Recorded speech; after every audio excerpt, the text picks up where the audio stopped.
美国准国防部处长柯博奇表示，台湾的国防预算应该提悬到占 GDP 的10%。这国防部长郭立雄是表示，目前是遵照罗总统的指示，会尽量达成3%的目标。因若敢会阁增加军售买美国的武器，郭立雄是强调会继续来评估。我们都是有关相关的武器装备的采购，都是基于防卫作战的实际需要来进行采购的。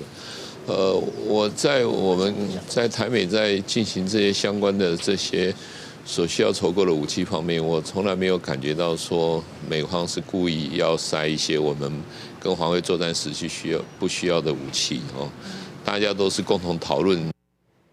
针对日本经济新闻亚洲报道，美国总统川普认为卖武器只是双方的买卖，无代表安全保证。郭立雄嘛表示，台美双方有共同的利益，会继续加强国防实力，会阻止战争来发生。